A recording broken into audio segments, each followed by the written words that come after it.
Hola amigos, estábamos hablando la última vez y hoy vamos a terminar con ese tema de la experimentación en general en el ámbito médico y específicamente la experimentación con seres humanos.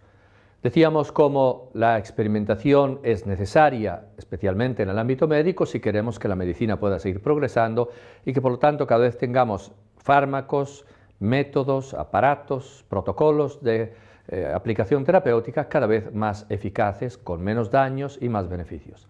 Es necesaria la experimentación, pero también es polémica o suscita polémica en algunas de sus aplicaciones porque a veces no se respetan los derechos de las personas. Nos referimos sobre todo a las personas sobre las cuales se experimenta.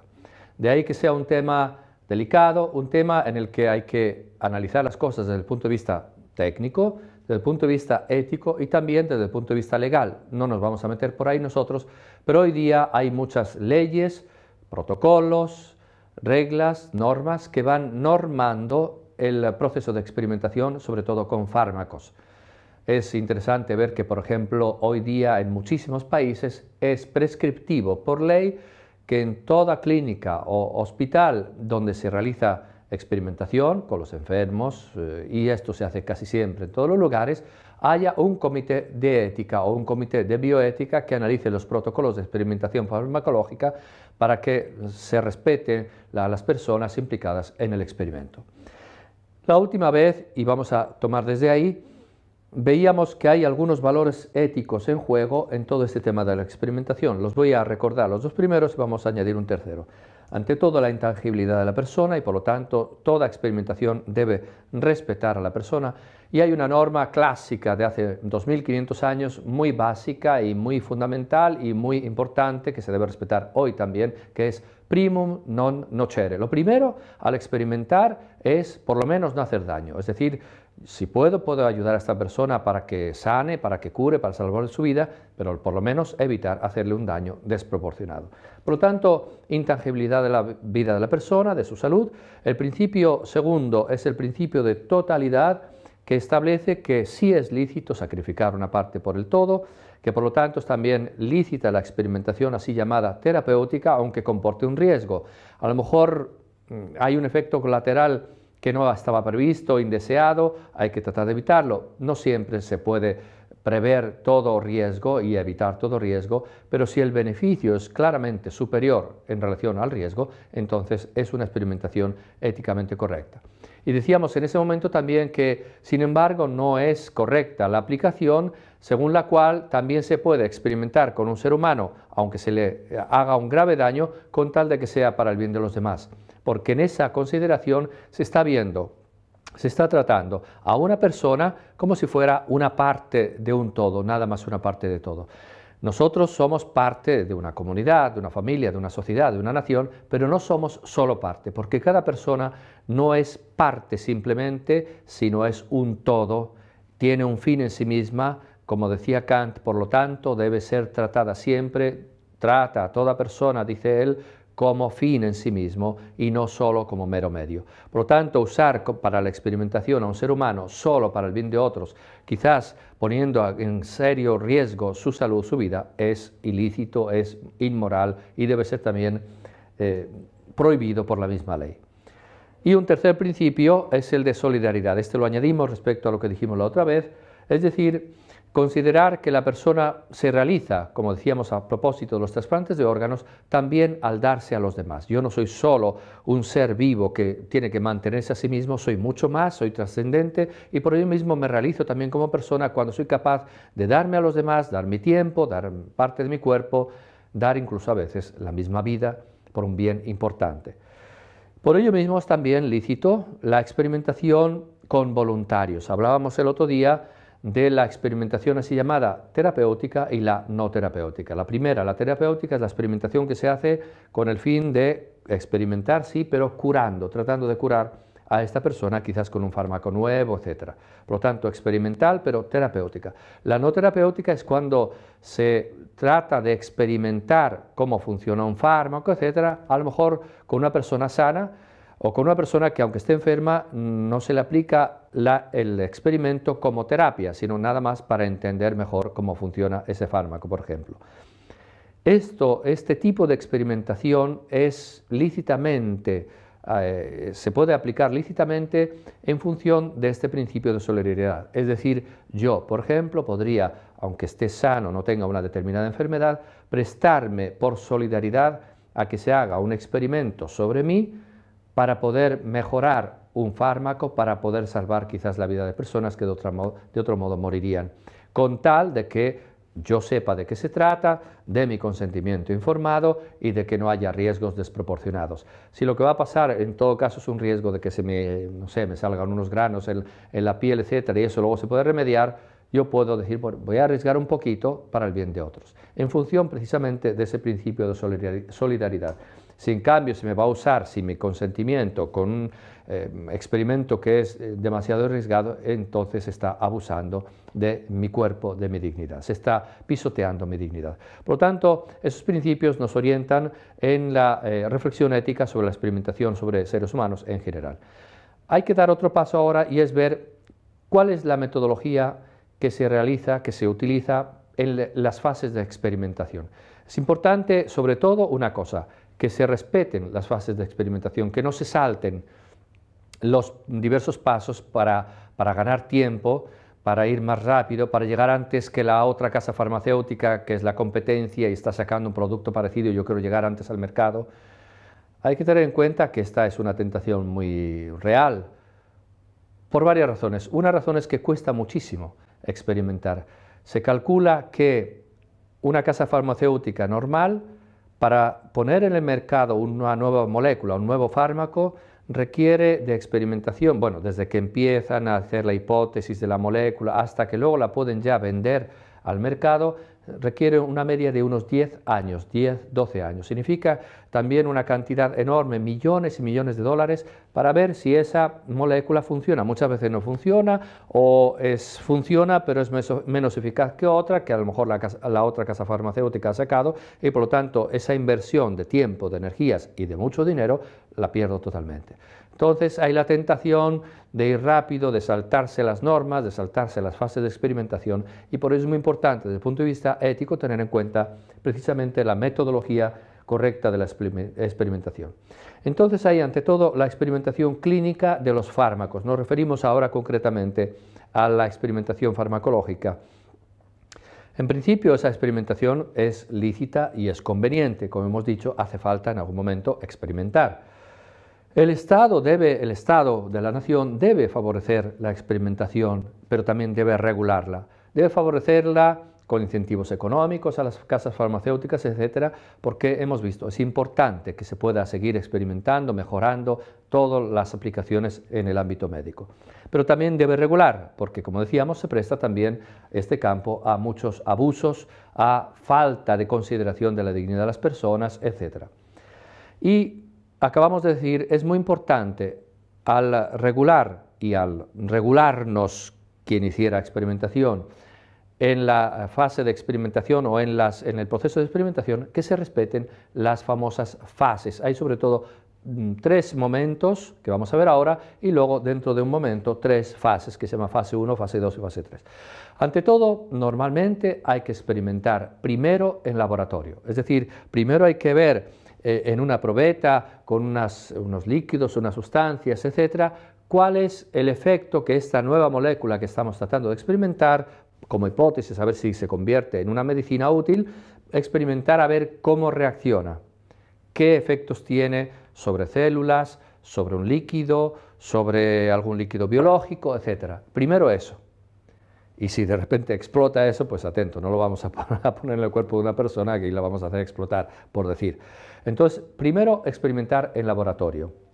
Segundo, eventualmente experimentar con animales. Aquí se podría abrir toda una discusión sobre este tema. Ya Juan Pablo II, el Papa Juan Pablo II, en un discurso habló del respeto también de los animales, no como si fueran personas, porque no lo son, por más que algunos vayan un poquito con esa ideología. El animal no es una persona, la persona no es la persona es un animal pero racional y por ello mismo libre, trascendente, etcétera, etcétera. Por lo tanto, hay una diferencia sustancial entre todos los seres vivos, plantas y animales y el ser humano. Ahora no nos metemos a profundizar esto, lo doy un poquito por supuesto. Pero, como he dicho alguna vez, por la misma razón por la cual yo como plantas y como eventualmente también animales y no como en cambio personas, por la misma razón puedo experimentar también con plantas y animales, en cambio cuando experimento con ser humano tengo que estar muy atento a no hacerle ningún daño. Entonces, antes de pasar a la experimentación con seres humanos, con personas, conviene muchas veces experimentar con animales. Esto no significa que despreciemos al animal, que no nos interese si sufre, que hacemos experimentos inútiles, vivisección, etc. No, hay ya una regla, decía yo, de ese discurso de Juan Pablo II, en el cual él pedía que se tuviera una prudencia, un cuidado, un respeto también de los animales. Por ejemplo, ahí donde se prevé un sufrimiento, pues si es posible y necesario, usar un anestético o un analgésico contra el dolor, no hacer experimentos nada más para ver cómo funciona, gratuitos, que pueden quizás causar mucho dolor, mucho daño a los animales. Pero hay ocasiones en las cuales la experimentación con animales es fundamental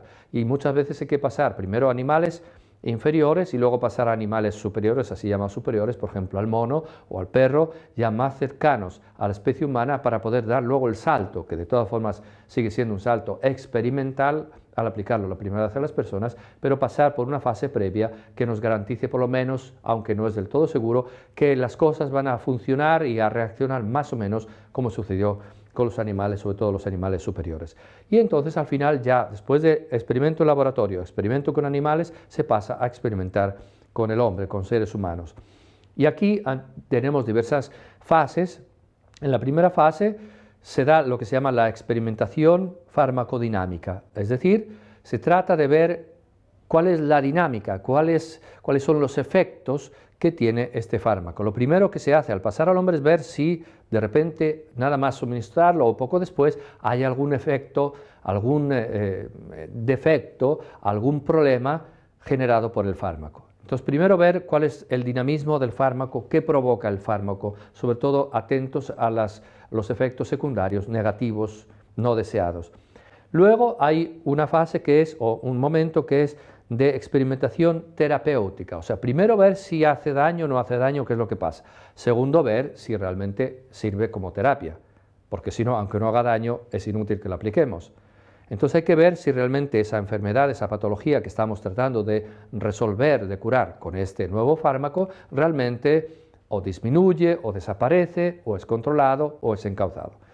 Una fase de experimentación terapéutica. Luego viene lo que se llama la experimentación terapéutica planificada. Primero puede ser con pocas personas y entonces se va viendo si hay alguna mejora en relación con la enfermedad que estamos tratando de combatir con esta experimentación, pero luego hay que planificarlo para que esto responda a un estudio más amplio. Ya no bastan unas cuantas personas, hay que experimentar con bastantes personas para confirmar que efectivamente, si este era el resultado de la fase anterior, si efectivamente hay una mejora terapéutica y no hay efectos colaterales indeseados extendidos y graves. Luego se pasa ya a una experimentación generalizada, es decir, ya esto se distribuye, por ejemplo, ya en las farmacias, pero todavía al inicio hay que estar muy atentos para ver si eventualmente de repente se dan consecuencias, efectos inesperados en personas que han comprado ese fármaco y resulta que como tenían tal o cual característica, tal o cual patología, eso ha producido efectos indeseados, aunque en la fase experimental anterior no se hubieran producido. Por lo tanto, eso también, cuando entra en el mercado, cuando se empieza a vender en las farmacias el nuevo fármaco, estamos todavía en una fase en la cual se debe estar atentos para ver todas las consecuencias. Y luego, el último momento que hay que tener en cuenta es que aunque ya esté confirmada, afirmada, esa nueva medicina se esté usando ampliamente, no se puede dejar simplemente ahí que siga su curso, sino hay que seguir monitoreando, hay que ir viendo si eventualmente se dan efectos positivos o negativos a distancia entre muchas personas y una vez que sigue adelante, que va pasando el tiempo, a lo mejor han pasado varios años, no se cierra la carpeta de la experimentación, hay que seguir monitoreando para evitar que se puedan dar efectos en un futuro que no se esperaban, que no se habían dado antes. Hay otra consideración importante que es, hablando de la metodología, lo que se llama la experimentación al azar, o en inglés randomize. o sea, random experimentation es una metodología que es muy importante. Random significa eso, al azar, o sea, un poco por casualidad, pero no es que sea mera casualidad. Se trata de lo siguiente, se trata de que hay conveniencia muchas veces de experimentar probando con dos grupos. Un grupo con el cual se experimenta el nuevo fármaco. Lógicamente estamos hablando ya de la experimentación con seres humanos, la aplicación con pacientes. Entonces, a este grupo de pacientes se les aplica esta nueva terapia, este nuevo fármaco. Y para poder entender mejor cómo funcionan las cosas, si realmente es terapéutico, beneficia al paciente, muchas veces conviene compararlo con otro grupo para ver la diferencia, porque si resulta que curan todos con el fármaco o sin el fármaco, pues entonces es evidente que no es el fármaco el que ha tenido el efecto terapéutico positivo. Si en cambio el grupo que no recibe el fármaco no mejora y el otro sí mejora, o viceversa, el que no recibe el fármaco sigue bastante bien y el otro, el que recibe el fármaco, empeora, pues nos damos cuenta de que aquí hay un problema serio y hay que controlarlo. Por eso entonces se usa lo de los dos grupos, un grupo que recibe el fármaco y un grupo así llamado de control para comparar. Entonces, como decía, a un grupo se le da el elemento de experimentación o en experimentación, que puede ser un fármaco, una molécula, una nueva intervención terapéutica, quirúrgica, por ejemplo, y al otro grupo, en cambio, no se le aplica ese elemento que estamos experimentando.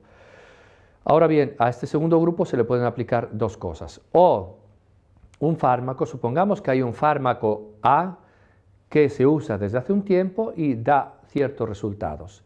Pero ahora estamos experimentando un fármaco B que podría dar mejores resultados y quizás menos efectos colaterales, queremos experimentarlo. Entonces, a un grupo se le da el fármaco B y al otro grupo se le da el fármaco A, es decir, no se le quita totalmente el fármaco, de forma que este grupo va recibiendo una terapia más o menos eficaz como se tenía hasta ahora.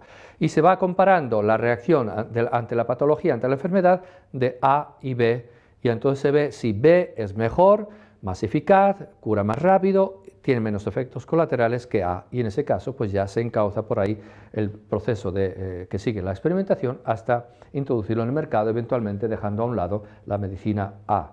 Pero a veces también, en lugar de darle al grupo B, darle un fármaco, se le da, o mejor, estaba diciendo al revés, al grupo A un fármaco ya utilizado antes, se le da lo que se llama placebo. Es decir, algo, una sustancia, una pildorita que se parece color, forma a la píldora del fármaco nuevo que se está experimentando, pero que en realidad no es fármaco, no tiene nada. Es una especie de engaño del paciente para comparar: a este le damos una medicina, a este le damos un placebo, él cree que está recibiendo una medicina o que puede recibir una medicina y entonces vemos cómo reacciona uno y otro.